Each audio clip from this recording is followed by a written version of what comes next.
नमस्कार, जी न्यूज़ पर बिलासपुर प्रदेश भर की तमाम ताज़ा तरीन खबरों के साथ इस वक्त मैं हूं सुमित। खबरों की ओर बढ़ने से पहले नजर डालते हैं आज की हेडलाइंस पर। रेलवे स्टेशन की रौनक बने कुली आज रोटी को मोहताज। कोरोना काल बाद भी नहीं थमा दर्द, मेहनत है मगर ना दाम है ना सम्मान। बैसाखी पिंड दी रौनका पंजाबिया दी कार्यक्रम में झलकी संस्कृति की चमक। गिद्धा भांगड़ा से सजी शाम, महिलाओं बच्चों ने किया परंपरा का रंगारंगोत्सव। एनएसएस कैंप में नमाज पढ़वाने के आरोप में प्रोफेसर दिलीप झा गिरफ्तार, विधायक ने कुलपति पर एफआईआर की मांग। बिलासपुर में कक्षा 5वीं और 8वीं के परीक्षा परिणाम घोषित। 5वीं का 88.97% और 8वीं का 78.79% रहा उत्तीर्ण प्रतिशत। अब समाचार विस्तार से। कोरोना काल में जिन लोगों की जिंदगी सबसे ज्यादा प्रभावित हुई उनमें रेलवे स्टेशन पर काम करने वाले कुली भी शामिल हैं। बिलासपुर रेलवे स्टेशन में काम कर रहे सैकड़ों कुली आज भी उस दौर की मार झेल रहे हैं। कभी काम मिलता है, कभी नहीं। हालात इतने खराब है कि 2 वक्त की रोटी जुटाना भी मुश्किल हो गया है। रेलवे स्टेशन में पुरुषों के साथ महिला कुली भी कंधे से कंधा मिलाकर मेहनत कर रही हैं। कई महिलाएं अपने छोटे छोटे बच्चों को साथ लेकर स्टेशन में काम करती है, यानी घर और बाहर दोनों जिम्मेदारियां संभाल रही हैं। रेल प्रशासन, छत्तीसगढ़ शासन और जिला प्रशासन ने कुलियों को मदद देने का तो वादा किया था, लेकिन ज़मीनी हकीकत अलग है। कोरोना से जैसे तैसे उभ रही थे कि अब लगातार ट्रेन रद्द होने और लेट लतीफ़ी ने उनकी रोजी रोटी छीन ली है। स्टेशन पर एक्सीलेटर और लिफ्ट जैसी सुविधाओं ने कुलियों की ज़रूरत को लगभग खत्म कर दिया। कुलियों को कहना है कि पहले रेलवे हर 15 दिन पर मेहनताना देता था, अब वो भी बंद कर दिया गया है। मेडिकल सुविधा पहले मिलती थी, अब सिर्फ एक रेल पास मिलता है। वर्दी भी समय पर नहीं मिलती। हालात यह है कि खुद कमाओ खुद खाओ, नहीं बल्कि कमाई नहीं तो भूखों मरो वाली स्थिति हो गई है। हम लोग कोरोना काल से बहुत परेशान हैं, क्योंकि पर गाड़ी रद्द कर दे रहा है। हम लोग का कुली लोगों को कोई काम भी नहीं है, खाली ट्रेन के भरोसा हम लोग रहते हैं। हम लोग बाल बच्चे कैसे पालें, पढ़ाई लिखाई कैसे करें। हम लोग को कम से कम परमानेंट कर देता, ग्रुप डी में दे देता, तो काम बच्चे का पालन पोषण हो जाता। कई कुलियों ने बताया कि वे 12-15 सालों से स्टेशन में काम कर रहे हैं, लेकिन न वेतन है न नौकरी की सुरक्षा। रेलवे प्रशासन पहले वरिष्ठता के आधार पर नौकरी देता था, पर अब वो रास्ता भी बंद कर दिया गया है। कोरोना काल के बाद से काम धंधा ठप है और बच्चों की पढ़ाई से लेकर परिवार के पालन पोषण तक हर मोर्चे पर संकट खड़ा है। महिला कुली भी इन हालातों से जूझ रही हैं। अपने बच्चों को गोद में लेकर पीठ पर बोझ उठाए ये महिलाएं स्टेशन पर रोज संघर्ष करती हैं। घर का काम, बच्चों की देखभाल, फिर स्टेशन पर कुलीगिरी, 3 गुना मेहनत कर रही है, लेकिन आमदनी आधी भी नहीं है। 15 साल हो गए लगे, एमा कुछ आमदनी नहीं है। करत हन कुली के काम, कोई काम धंधा नहीं चलत है। न रेलवे वाला हमन ला कुछ नहीं देते, तनख्वाह पानी कुछ नहीं देते। 10 साल 20 साल करत है, कुछ एजत में फायदा नहीं है हमन ला। और ये लिफ्ट हो गए है, सब जगह जगह सब सीधा हो गए है, और हमन ला कुछ नहीं देवा रेलवे तरफ ले। 1 मई मजदूर दिवस के मौके पर इन कुलियों ने सरकार, रेलवे प्रशासन और राज्य शासन से गुहार लगाई है कि उन्हें सिर्फ वादे नहीं बल्कि ठोस रोजगार और सम्मानजनक जीवन दिया जाए, वरना स्टेशन की रौनक तो रहेगी लेकिन उनके लिए रोटी की जंग यूं ही जारी रहेगी। जी न्यूज़ के लिए कैमरामैन मनीष पाल के साथ मोहम्मद नासिर की रिपोर्ट। बिलासपुर प्रदेश में स्वास्थ्य सेवाओं की बदतर स्थिति और निजी अस्पतालों की मनमानी को लेकर कांग्रेस ने बड़ा मोर्चा खोल दिया है। जिला कांग्रेस कमेटी बिलासपुर द्वारा 2 मई से स्वास्थ्य न्याय यात्रा निकाली जा रही है। ये यात्रा अपोलो अस्पताल रोड से चाटीडी होते हुए नेहरू चौक में समाप्त होगी, जिसका उद्देश्य आम जनता को बेहतर स्वास्थ्य सुविधाएं दिलाने और सरकारी अस्पतालों में योग्य डॉक्टरों की व्यवस्था सुनिश्चित कराना है। कांग्रेस ने आरोप लगाया कि शहरी और ग्रामीण क्षेत्रों के सरकारी अस्पतालों में डॉक्टरों की भारी कमी और फर्जी डिग्रीधारी डॉक्टर खुलेआम मरीजों का इलाज कर रहे हैं। अपोलो जैसे बड़े अस्पतालों पर सरकार की अनदेखी का आरोप लगाते हुए कहा गया कि इन निजी संस्थानों द्वारा राज्य और केंद्र सरकार की योजनाओं के तहत मिलने वाली सुविधाओं का लाभ नहीं दिया जा रहा है, बल्कि मरीजों से मनमाना शुल्क वसूला जा रहा है। पूर्व विधानसभा अध्यक्ष राजेंद्र प्रसाद शुक्ल की अपोलो में मृत्यु को लेकर भी कांग्रेस ने गंभीर आरोप लगाए हैं। कांग्रेस नेताओं ने कहा कि फर्जी डॉक्टरों लापरवाही के कारण उनकी जान गई और इसके लिए अपोलो अस्पताल को जिम्मेदार ठहराया गया है। जिला कांग्रेस कमेटी के अध्यक्ष विजय केशरमानी और शहर अध्यक्ष विजय पांडे ने कहा कि स्वास्थ्य न्याय यात्रा कोई राजनीतिक यात्रा नहीं बल्कि प्रदेशवासियों के स्वास्थ्य अधिकार की लड़ाई है। ये यात्रा जिले, ब्लॉक और गांव-गांव तक चलेगी ताकि जनता को न्याय मिल सके। चाहे वो शहरी क्षेत्र हो चाहे ग्रामीण क्षेत्रों में हो, स्वास्थ्य सेवाएं चरमरा गई हैं। न केवल गवर्नमेंट के हॉस्पिटल बल्कि जो प्राइवेट हॉस्पिटल अपोलो प्रबंधन जैसा हॉस्पिटल है, जहां पर फर्जी डॉक्टर हमारे पूर्व विधानसभा के अध्यक्ष का ऑपरेशन कर देता है और उनकी आकस्मिक मौत हो जाती है। और अभी तक जांच में एफआईआर करने के बाद यहां का प्रशासन उस डॉक्टर से और उस अपोलो प्रबंधन में जो हम मांग कर रहे हैं कि अपोलो प्रबंधन के मालिक, चेयरमैन, डायरेक्टर के ऊपर एफआईआर होनी चाहिए, क्योंकि उनकी नैतिक जवाबदारी है। साथ साथ ग्रामीण अंचलों में स्वास्थ्य सेवा को लेकर जहां डॉक्टर नहीं है, जहां परेशानियां हो रही हैं, इन सब पूरी स्वास्थ्य व्यवस्था को लेकर और बिलासपुर में एम्स जैसा एक मेडिकल हॉस्पिटल होना चाहिए। बिलासपुर प्रदेश का सबसे दूसरा बड़ा शहर में इस सरकार से हम मांग करते हैं, और इस सरकार जो सोई हुई सरकार है उसको जगाने के लिए 2 मई को स्वास्थ्य न्याय यात्रा निकाल रहे हैं और नेहरू चौक में विशाल आम सभा के माध्यम से हमारे वरिष्ठ नेता प्रदेश कांग्रेस कमेटी के अध्यक्ष दीपक बैज जी, विपक्ष के नेता डॉक्टर चरणदास महंत जी, पूर्व उप मुख्यमंत्री और स्वास्थ्य मिनिस्टर डॉक्टर आदरणीय टी.एस. सिंहदेव जी, इस लोकसभा के प्रत्याशी आदरणीय देवेंद्र यादव जी, पूर्व प्रभारी मंत्री जयसिंह अग्रवाल जी सहित पूरे बिलासपुर जिले के विधायक, नेता, सभी कार्यकर्ता एक जन आंदोलन 2 मई को बिलासपुर से इस प्रदेश की शुरुआत कर रहे हैं। सीबीआई ने दक्षिण पूर्व मध्य रेलवे बिलासपुर में पदस्थ चीफ इंजीनियर विशाल आनंद को 32 लाख की रिश्वत मामले में गिरफ्तार किया है। इस मामले में उनके भाई कुणाल आनंद, ठेकेदार सुशील झाझरिया और कर्मचारी मनोज पाठक को भी पकड़ा गया है। आरोपी झाझरिया कंस्ट्रक्शन कंपनी को ठेका दिलाने के बदले यह रिश्वत ली जा रही थी। बिलासपुर पहुंची रांची और दिल्ली स्थित ठिकानों पर छापेमारी कर सीबीआई ने 70 लाख रुपए कैश और 1 किलो सोना जब्त किया।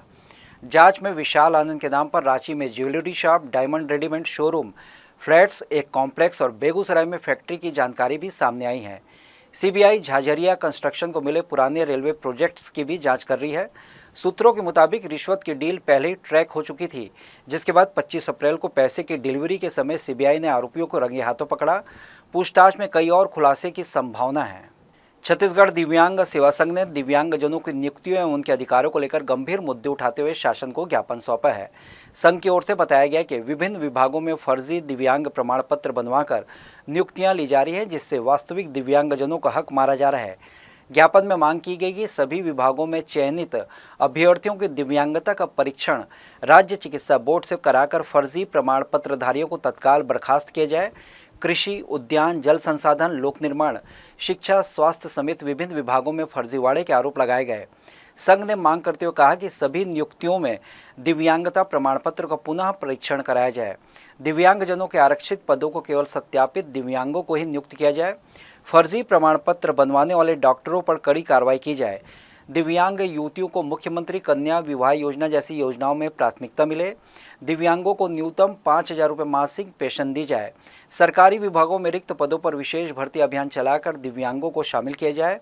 1 नवंबर 2000 से पूर्व पदस्थ दिव्यांग कर्मचारियों को आरक्षण का लाभ तुरंत दिया जाए।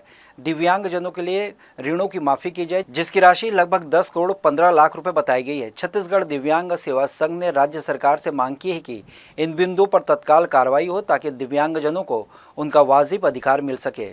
प्रदेश में तो लगभग 127 नाम तो आया है, लेकिन उससे भी ज़्यादा है, क्योंकि वो अधिकारी लेवल के पर 127 नाम आए हैं, लेकिन और भी छोटे जैसे चतुर्थ श्रेणी, सहायक शिक्षक ऐसे में अनगिनत हो सकते हैं। तो कितना पेंशन मिलता है? अभी हम लोगों को ओनली 500 रुपये मिल रहा है। तो 500 में आज के डेट में कुछ नहीं होता है। हम सरकार से मांग करते हैं कि जिस तरह तेलंगाना, गोवा, दिल्ली, हरियाणा यहाँ पर विकलांगों को अच्छे से पेंशन दे रहे हैं, तो हमें भी 500 से बढ़ाकर 5,000 से ऊपर देने की निवेदन करते हैं। छत्तीसगढ़ दिव्यांग सेवा संघ से आए हुए हैं। हम लोगों का कलेक्टर के पास 6 सूत्री मांग रखे हैं, जिसमें पहला है जो 500 पेंशन मिलता है अभी उनको 5,000 किया जाए। दूसरा में जितने भी दिव्यांग भाई बहन हैं वो महतारी वंदना के अंतर्गत उनको 1,000 दिया जाए।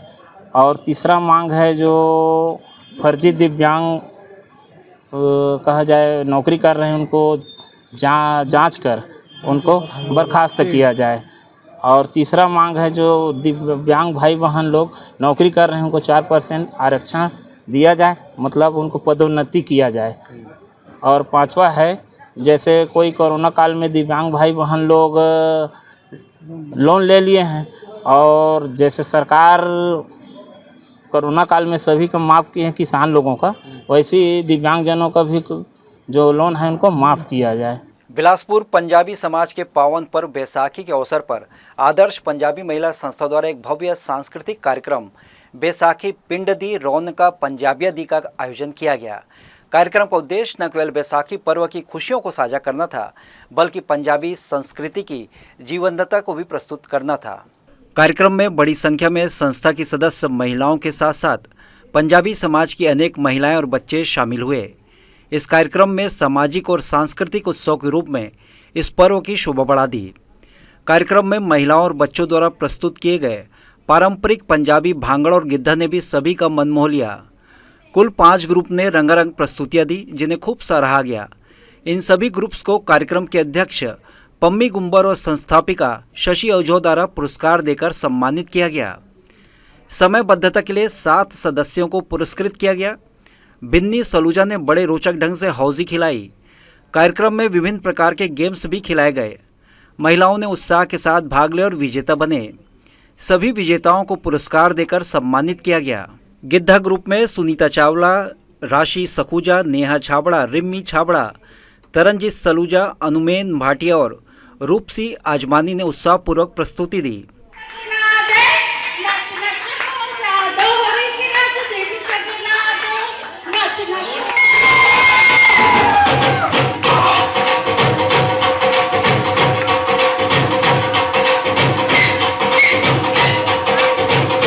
इसके बाद बीट्स दे बलिया ग्रुप में आर्शप्रीत कौर, जसवीन कौर, तलवीन कौर, गुरलीन कौर, सुप्रीत कौर, रमनदीप कौर और बारबी छाबड़ा की प्रस्तुति को दर्शकों ने खूब सराहा।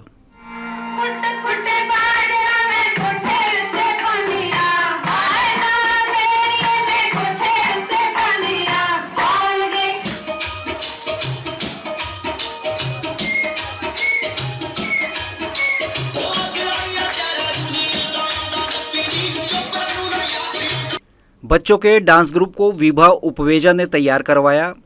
ग्रुप में वैष्णवी उपवेजा, हरगुन कौर, करमन कौर, महक गंभीर, वान्या आजमानी, मेहर राजपाल और रबुनूर कौर ने मंच को जीवंत कर दिया।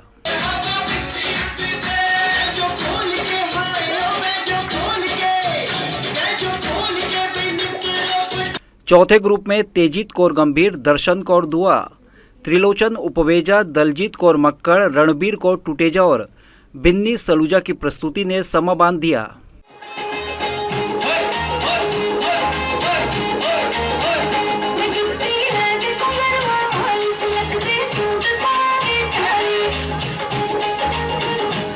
कार्यक्रम के विशेष अतिथि छत्तीसगढ़ राज्य अक्षय ऊर्जा विकास अभिकरण क्रेडा के अध्यक्ष श्री भूपेंद्र सवन्नी जी की धर्मपत्नी श्रीमती कमलजीत कौर सवन्नी जी रहीं। उन्होंने संस्था की सराहना करते हुए इसे सशक्त और प्रेरणादायक बताया। संस्थापिका शशि ओझा और अध्यक्ष पम्मी गुंबर ने मोमेंटो देकर उन्हें सम्मानित किया। पम्मी गुंबर के नेतृत्व में कोर टीम ग्रुप द्वारा विशेष पंजाब का खास लोक गिद्धा जागो की प्रस्तुति दी गई, जिसमें सचिव श्रद्धा खंडूजा, कोषाध्यक्ष रेशम कौर गंभीर, सह कोषाध्यक्ष लक्की चावला, ज्योति खंडूजा, नीतू चावला और मीनू भोगल ने भाग लिया। इसमें सभी उपस्थित महिलाओं ने भी शामिल होकर भांगड़ा गिद्धा कर खूब एंजॉय किया।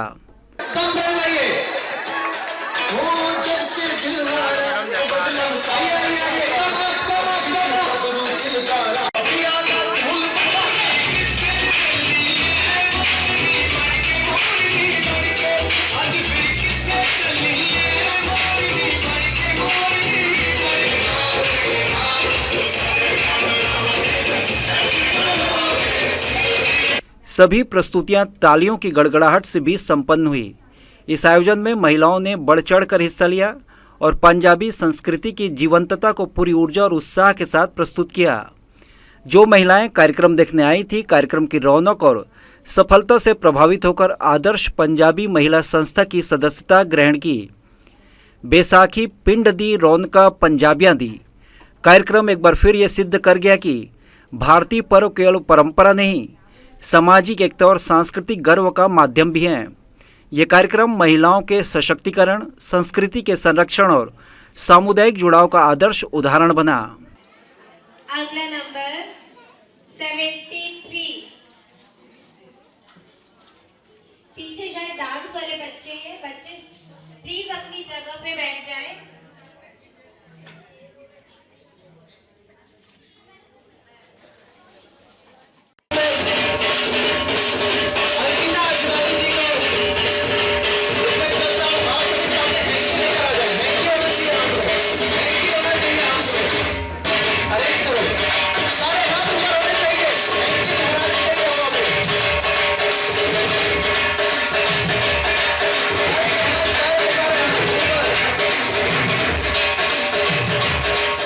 कार्यक्रम को सफल बनाने में अध्यक्ष पम्मी गुंबर, संस्थापिका शशि आहूजा, कोर टीम श्रद्धा खंडूजा, रेशम कौर गंभीर, ज्योति खंडूजा, नीतू चावला, लक्की चावला, मीनू भोगल, कृतांशा गुंबर, अंकिता अजमानी का विशेष सहयोग रहा।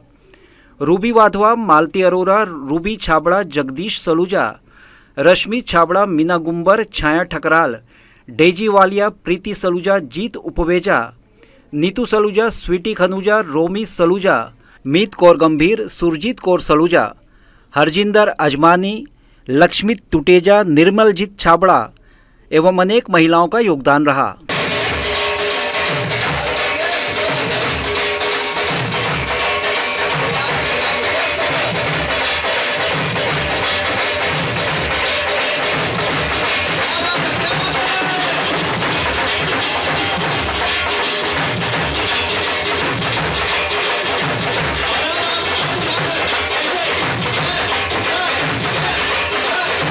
कार्यक्रम का संचालन एंकर मनुराज ने बहुत शानदार तरीके से किया।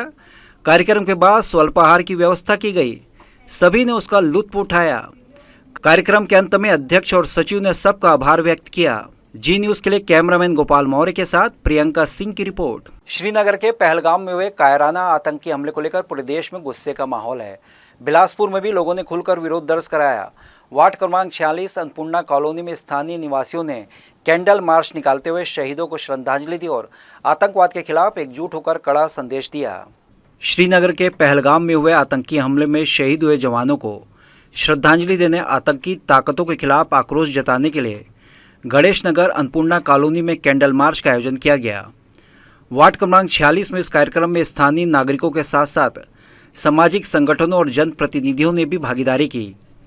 इस दौरान गम और गुस्से का मिला जुला माहौल देखने को मिला। कार्यक्रम में बड़ी संख्या में महिलाएं, बुजुर्ग, युवा और बच्चे शामिल हुए। खास बात यह रही कि इसमें हर धर्म और समुदाय के लोगों ने हिस्सा लिया, जिन्होंने आतंकवाद के खिलाफ एक स्वर में आवाज़ बुलंद की। मार्च में शामिल लोगों के हाथों में मोमबत्तियां थी और दिल में शहीदों के लिए सम्मान। माहौल पूरी तरह शांतिपूर्ण रहा, लेकिन आंखों में आंसू और मन में आग साफ झलक रही थी। इस मौके पर वार्ड पार्षद इब्राहिम अब्दुल खान, NSUI के नेता नवीन कुमार, पार्षद प्रतिनिधि और अन्य सामाजिक कार्यकर्ता भी मौजूद रहे। सभी ने कहा कि आतंकवाद, माओवाद या नक्सलवाद, इनका कोई धर्म, जात या मजहब नहीं होता। इनका मकसद सिर्फ खून खराबा और इंसानियत का कत्ल करना होता है। ऐसे तत्वों को अब देश में कोई स्थान नहीं होना चाहिए। NSUI नेता नवीन कुमार ने केंद्र सरकार की सुरक्षा व्यवस्था पर सवाल खड़े किए। उन्होंने कहा कि जब देश के पर्यटन स्थलों पर इतनी भारी सुरक्षा व्यवस्था होती है तो फिर आतंकवादी पहलगाम जैसी जगह तक कैसे पहुंच गए। उन्होंने इसे खुफिया तंत्र की विफलता करार देते हुए मांग की कि दोषियों की जवाबदेही तय होनी चाहिए, साथ ही आतंकियों के खिलाफ ठोस कार्रवाई की जाए। पार्षद इब्राहिम अब्दुल खान ने कहा कि देश इस समय संवेदनशील दौर से गुजर रहा है और ऐसे समय में केंद्र सरकार को सिर्फ बयानबाजी नहीं बल्कि ज़मीन पर सख्त कदम उठाने की ज़रूरत है। उन्होंने यह भी कहा कि पूरा देश प्रधानमंत्री के साथ खड़ा है, लेकिन अब निर्णायक लड़ाई ज़रूरी है जिससे आतंकवाद की जड़ें पूरी तरह खत्म की जा सके। आज गणेश नगर वार्ड जो एक पूरा परिवार है जो शहीद हुए उन्हें श्रद्धांजलि देने के लिए इकट्ठा हुए हैं और जो चोटिल हुए हैं उनके स्वस्थ जल्दी स्वस्थ की कामना करने के लिए हम लोग इकट्ठे हुए हैं। हम सब यही मांग करते हैं कि ये वार्ड के साथ साथ ये शहर पूरा हमारे प्रधानमंत्री जी के साथ है। जैसा कि हम जानते हैं 22 तारीख को जो कायराना हरकत आतंकवादियों ने किया है उसकी हम कड़ी निंदा करते हैं। जो पीठ पीछे वार करने का कोशिश किया गया है उसकी भी हम कड़ी निंदा करते हैं। जो अखंडता, एकता और देश का तोड़ने का कोशिश किया गया है उसके लिए हम लोगों ने अन्नपूर्णा कॉलोनी में श्रद्धांजलि दी है। जो पर्यटकों को गोली मारा गया उसके वक्त में, और पाकिस्तान का झंडा जलाकर हम प्रधानमंत्री को ये संदेश देना चाहते हैं कि कहीं ना कहीं भारत की सिक्योरिटी को लेकर आपसे चूक हुई है। कहीं ना कहीं आप जब वादे करते थे, जब 370 हटा और पुलवामा अटैक हुआ कि कश्मीर से हमने पूरे आतंकवाद ख़त्म कर दिया, ये सब झूठी और ढकोसली बातें सुनकर जो पर्यटक वहाँ पे घूमने चले गए उनमें से 27 लोगों की हत्या कर दी गई, 27 लोगों को मारा गया। कहीं ना कहीं जो 27 लोगों की जो मौत हुई है उनके परिवार से पूछिए उनके आगे क्या बीत रही होगी। और इसी वजह से हम लोग प्रधानमंत्री से जलाकर, पाकिस्तान का झंडा जलाकर ये आदेश देना चाहते हैं कि आप जल्द से जल्द पाकिस्तान जिस भाषा में समझता है उस भाषा में उसको जवाब दे। जम्मू कश्मीर के पहलगामा में आतंकवादियों ने जो हमला कर हमारे देश के निर्दोषों की जान ली है, वे आतंकवाद पाकिस्तान के हैं। और जो आतंकवाद होते हैं वो उनके कोई जाति धर्म नहीं होते हैं। ऐसे लोगों को बीच चौराहे पे फांसी पे लगा देनी चाहिए। कैंडल मार्च के समापन पर नागरिकों ने पाकिस्तान का झंडा जलाया और जोरदार नारेबाजी की। पाकिस्तान मुर्दाबाद, आतंकवाद मुर्दाबाद, शहीद अमर रहे जैसे नारों से पूरा इलाका गूंज उठा। कार्यक्रम का उद्देश्य सिर्फ विरोध नहीं बल्कि एक स्पष्ट संदेश था कि भारत की जनता आतंक के खिलाफ एकजुट है और अब हर हाल में इसका निर्णायक अंत चाहती है। जी न्यूज़ के लिए कैमरामैन मनीष पॉल के साथ मोहम्मद नासिर की रिपोर्ट। 1 मई यानी मजदूरों का दिन। बिलासपुर में रेलवे मजदूरों ने इस दिन को सिर्फ एक कार्यक्रम के रूप में नहीं बल्कि संघर्ष की याद और अधिकारों की मांग के दिन के रूप में मनाया। रेलवे प्रांगण में रेल मजदूर यूनियन द्वारा मजदूर दिवस का आयोजन किया गया, जहां भारी संख्या में कर्मचारी जुटे। यह सिर्फ एक परंपरा नहीं, मजदूरों के हक की लड़ाई का प्रतीक है। यूनियन पदाधिकारियों ने मंच से कहा कि मजदूर दिवस साधारण दिन नहीं बल्कि उन हजारों कुर्बानियों की याद दिलाता है जिनकी वजह से आज हमें 8 घंटे की ड्यूटी और सप्ताह में 1 दिन की छुट्टी का अधिकार मिला। रेलवे मजदूरों ने कार्यक्रम के दौरान अपनी कई समस्याएं सामने रखी। खास तौर पर निजीकरण को लेकर गहरी नाराजगी जताई गई। उनका कहना है कि रेल जैसे सार्वजनिक क्षेत्र का लगातार निजीकरण हो रहा है, जिससे कर्मचारियों का भविष्य असुरक्षित होता जा रहा है। यूनियन नेताओं ने यह भी कहा कि रेल कोई प्रशासन ने नहीं बनाई, इसे मजदूरों ने अपने खून पसीने से खड़ा किया है। चाहे हार्ट कपा देने वाली सर्दी हो या चिलचिलाती गर्मी, मजदूर दिन रात काम करते हैं, फिर भी उनके कार्य के हिसाब से वेतन और सुविधाएं नहीं मिलती। 8वें वेतन आयोग को लेकर भी नाराजगी जाहिर की गई। यूनियन ने मांग रखी कि आने वाले वेतन आयोग से ट्रेन मैनेजर सहित अन्य रेल कर्मचारियों के साथ छल न किया जाए, जैसा कि पहले कई बार हुआ है। सरकार से अपील है कि कर्मचारियों की बात सुनी जाए। रेल मजदूर यूनियन का कहना है कि जब तक मजदूरों को उनका पूरा हक नहीं मिलता, उनकी आवाज़ यूं ही बुलंद होती रहेगी। उनका साफ संदेश था कि रेल हमारी रगों से चलती है, इसे बेचना बंद करो। सरकार से अपील है कि वो मजदूरों की बात सुने और निजीकरण की नीतियों पर पुनर्विचार करें। रेल मजदूर यूनियन का कार्यकर्ता आज हम 1 मई को मजदूर दिवस के रूप में मजदूर दिवस को मनाने के लिए स्टेशन परिसर के बाहर सामने रोड में एकत्रित हुए हैं। और यह मजदूर दिवस हम लोगों के लिए सारे देश के अंतर्राष्ट्रीय मजदूर दिवस के रूप में 1 मई मनाया जाता है। और यह मजदूर दिवस का एक त्यौहार के रूप में मनाने की परंपरा को हम आगे बढ़ाते हुए इस वर्ष भी सामने में एक छोटे से रूप में एकत्रित हुए हैं।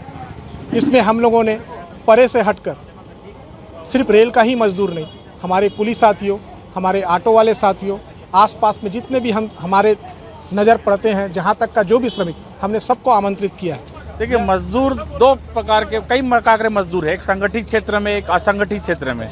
मजदूर देश को बनाता है, देश का निर्माण करता है, लेकिन मजदूरों को उसका मजदूरी उसके हिसाब से नहीं मिल पाता है। उनके लिए ये सिर्फ कहने को ये सिर्फ बातें हैं, सरकारें आती है और जाती है, लेकिन मजदूरों का सदैव से शुरू से शोषण होते आया है। इस प्रकार से मजदूर अपनी ताकत को पहचाने, मैं ये अपील करता हूँ। मजदूर दिवस 1 मई पूरे दुनिया के लिए एक बहुत बड़ा, मजदूर रुक जाएगा तो दुनिया रुक जाएगा, इसलिए मजदूरों का उसका हक मिले, अधिकार मिले जो नहीं मिल रहा है। और निजीकरण बंद होना चाहिए। और रेल देश का सबसे बड़ा उद्योग है, लेकिन देखा जा रहा है कि रेल में भी डंडी मारा जा रहा है मजदूरों के साथ, पे कमीशन को लेके, अन्य सुविधाओं को लेके उनके अधिकारों से वंचित किया जा रहा है, जो कि नहीं होना चाहिए। तो यही है, मेरे को देश के सरकारों से अपील है, निवेदन है कि मजदूरों का उचित हक उनको दिया जाए। यह मजदूरों का पर्व है। हम लोग हर साल की तरह इस साल भी रेलवे प्रांगण में मजदूर दिवस मना रहे हैं। यह दिवस कोई साधारण दिवस नहीं है, यह दिवस मजदूरों का दिवस है, यह दिवस एक जंग है। वो हमें यह याद दिलाता है कि आज के ही दिन, मई दिवस के ही दिन हजारों की कुर्बानियों के बाद, सैकड़ों साल की लड़ाई के बाद आज के ही दिन कार्य के घंटे 8 का निर्धारण हुआ। आज के ही दिन यह फैसला हुआ कि सप्ताह में 8 दिन में 1 दिन का अवकाश रहेगा। इसी की याद में हम रेल कर्मचारी हर वर्ष की तरह इस वर्ष भी मजदूर दिवस मना रहे हैं। परंतु बड़ा सवाल ये है कि प्रशासन लगातार अपनी आंख बंद करे हुआ है, निजीकरण लगातार हो रहा है और हमारे महंगाई और भत्ते अभी भी रुका हुआ है। ऐसी हजारों समस्याएं हैं हमारे पास। ये हम लोग रेल मजदूर यूनियन के तरफ से हर वर्ष मजदूर दिवस मई दिवस के रूप में मनाते हैं और इस साल भी हम मना रहे हैं। हम अपने आप को चाहे किसी भी पोस्ट में रहे, रेलवे सेंट्रल गवर्नमेंट के किसी भी पोस्ट में रहे, हम अपने आप को आज भी मजदूर मानते हैं और इस मजदूर दिवस में हम हमेशा याद रखेंगे, क्योंकि ये यही दिन है जो आज के दिन हमें 12 घंटे से घटाकर हमें 8 घंटे की नौकरी करने की आज़ादी मिली और हफ्ते में हमें एक बार रेस्ट दिया गया। अगर आज का दिन नहीं होता, आज के दिन संघर्ष नहीं किया जाता, तो शायद भारतवर्ष का प्रत्येक मजदूर 12 घंटे ही अवधि काम करता रहता। एवं इस मजदूर दिवस के उपलक्ष्य में और मैं अपनी यूनियन के तरफ से मैं हमारे जो आला अधिकारी हैं और ऊपर तक मैं ये खबर यही देना चाहता हूं कि आने वाले पे कमीशन में हमारे ट्रेन मैनेजर कैटेगरी एवं बिलासपुर डिवीज़न के सभी कर्मचारी वर्ग का निर्धारित वेतन जल्दी से जल्दी कर सही दिशा में किया जाए, ना कि उनके साथ छल कपट करके। कार्यक्रम में कुलियों, ऑटो चालकों और अन्य श्रमिकों वर्गों को भी आमंत्रित किया गया। गॉड लॉबी के बाहर हुए आयोजन में सभी को शरबत पिलाया गया और एकजुटता का संदेश दिया गया। यह मजदूर एकता का प्रतीक बना, जहां हर किसी ने एक स्वर में अपने हक की बात की। जी न्यूज़ के लिए कैमरामैन मनीष पॉल के साथ मोहम्मद नासिर की रिपोर्ट। बिलासपुर जिले की करीब 1000 मितानिन बहनों ने गुरुवार को अपनी वर्षों पुरानी मांग मानदेय वृद्धि को लेकर कलेक्ट्रेट कार्यालय में जोरदार प्रदर्शन किया और मुख्यमंत्री के नाम कलेक्टर को ज्ञापन सौंपा। मिली जानकारी के अनुसार छत्तीसगढ़ प्रदेश में लगभग 75,000 मितानिन कार्यरत हैं, जो स्वास्थ्य जागरूकता, सरकारी योजनाओं का प्रचार प्रसार और ग्रामीण इलाकों में स्वास्थ्य सेवाएं पहुंचाने में अहम भूमिका निभाती है। मितानियों का कहना है कि लंबे समय से कम मानदेय में काम कर रही हैं और वर्तमान में महंगाई के दौर में परिवार चलाना बेहद मुश्किल हो गया है। उन्होंने बताया कि कई बार सरकार से मानदेय बढ़ाने की मांग की गई, लेकिन अब तक कोई ठोस निर्णय नहीं लिया गया। मितानिनों ने अपनी 16 मांगों को लेकर पूरा करने के लिए सरकार से अनुरोध किया है। मितानिनों ने चेतावनी दी कि अगर जल्द ही उनकी मांगों पर विचार नहीं किया गया तो वे बड़े आंदोलन के लिए बाध्य होंगी। पूरा यूनियन आसाम बिलासपुर से मितानिन बोल रहे हैं। हम लोग सभी लोग आसाम यूनियन संगठन के लेकर आए हैं अपनी मांगों को पूरा करने के। 2013 से हम कार्यक्रम में जुड़े हैं। अभी तक हम लोग का वेतन 5-6 हज़ार ज़्यादा नहीं बनता। हम लोग चाहते हैं कि हम लोग का भी मानसिक वेतन 10,000 किया जाए शासन से। और जो भी कोरोना में हम लोग पहले काम कर चुके थे उसका कोई भी आज तक रिस्पॉन्स नहीं आए, क्योंकि हम लोग आज के महंगाई के ज़माने में देखा जाए तो 6,000, 7,000, 10 अगर मिल भी जाता है, हम लोग को दावा पत्र क्या होने वाला है। कोई महंगाई के ज़माने में कुछ नहीं होना, क्योंकि 2200 रुपया शासन पे थे, 2200 रुपया। लेकिन हम लोग को चाहते हैं कि हम लोग को जो दावा पत्र मिल जाए वो अलग है और मासिक वेतन जो 10,000 वो किया जाए। अपनी मांगों को पूरा करने के लिए आए हैं हम लोग। इतने जब भी कोई काम होता है अपने काम को छोड़कर हम लोग जो भी दिया जाता है हम लोग अपने एरिया में करते हैं, काम करते हैं, जो भी हम लोग का है। लेकिन हम लोग का मांगे है कि इतनी महंगाई के ज़माने में हम कम बजट है 2200 रुपया। 2200 रुपये में क्या होगा? एक तो कुछ नहीं होना। एक बच्चे का फीस आता है आज के डेट में, तो हम लोग को चाहते हैं कि हमें सारी मिताइन यूनियन संगठन मिताइन बहनें अपनी मांगों को लेकर यहाँ कलेक्टर धरना में उपस्थित हुए हैं। तो हम लोग बिलासपुर के मितानिन हैं, हम मितानिन संघ के साथ जुड़े हुए हैं। हम लोग 2022 में हमको जुड़ा गया था, तब से लेकर अभी तक से हमारा दावा पत्र में कोई भी राशि बढ़ाया नहीं गया है। केवल सरकार 2200 रुपया दे रहा है और केंद्र सरकार 1000 दे रहे हैं। क्या हमको 3000 में हमारा कुछ गुजारा हो सकता है? हम लोग ये चाहते हैं कि हमको जो 2200 रुपया दिया जा रहा है वो 10,000 हो, क्योंकि अलग राज्य में जैसे दूसरा राज्य में दिया जा रहा है मितानिन को 10,000, तो हमको क्यों नहीं मिलना चाहिए? हमको भी मिलना चाहिए। बुलेटिन में खबरें और भी हैं। वक्त हो चला एक छोटे से ब्रेक का। ब्रेक के बाद हम लौटेंगे जल्दी, आप कहीं मत जाएं।